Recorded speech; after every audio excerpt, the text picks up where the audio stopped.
Well অনেকগুলো কাজের plan চলছে। নতুন বছর অলরেডি, নতুন বছরে আমি নতুন একটা ব্র্যান্ডের সাথে সাইন করে ফেলেছি, যেটা হচ্ছে গিয়ে লিমার্স ইন্টেরিয়র ডিজাইনিংয়ের একটা একটা ব্র্যান্ড।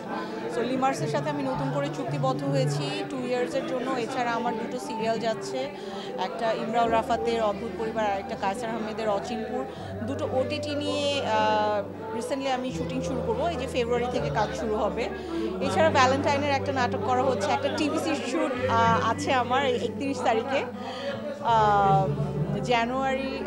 ফেব্রুয়ারিতে আরেকটা আমি ওবিসির শ্যুট করছি। এই তো, আর দেশের বাইরে কিছু শো নিয়ে প্ল্যান করছি। আমি আসলে খুবই ফ্যামিলি ওরিয়েন্টেড একটা মেয়ে। আমার আসলে সবসময় নট অনলি ভ্যালেন্টাইন, আমি বলবো যে আমার 31st, আমার ঈদ, এই সবগুলো মানে ওকেশনে আমি ট্রাই করি আমার ফ্যামিলির সাথে থাকার।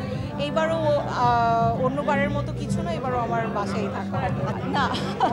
এটা আসলে হয়েছে কি, আমি তো আসলে স্ট্যাবলিশড হয়ে গিয়েছে, আমার স্ট্যাবলিশমেন্ট হওয়ার আর কিছু নেই। ক্যারেক্টার ভাঙতে আসলে সব অভিনেত্রীরাই চায়, আমিও তার ব্যতিক্রম কেউ না।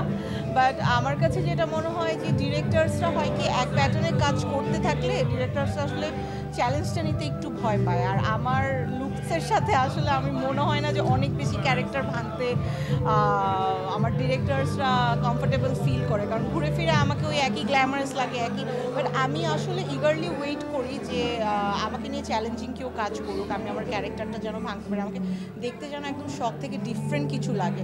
চ্যালেঞ্জিং কাজ করতে আসলে আমার খুব পার্সোনালি ভালো লাগে, এই জন্যই আমি আসলে অল্প অল্প করে কাজ করি, একটু বেছে বেছে কাজ করি। রিপিট আসলে করা হয় না, বাট আমি আসলে আমার কাজ কেন, আমি আমাদের বলবো যে আমাদের বাংলাদেশের ইন্ডাস্ট্রির সব কাজ দেখি, কারণ অ্যাজ আ আর্টিস্ট এটা আমার দায়িত্ব কাজ দেখা। অ্যান্ড নিজের কাজ বেশি দেখা হয় আমি বলবো এই কারণে, কারণ আমি ট্রাই করি যে আমার কাজের খুঁতগুলো খুঁজে খুঁজে বের করার জন্য। আসলে আমাদের মানুষ খুব কম, তো আমাদের ভুলটা ধরিয়ে দেওয়ার, তাই নিজের ভুলটা আসলে নিজেরই খুঁজে বের করতে হয়।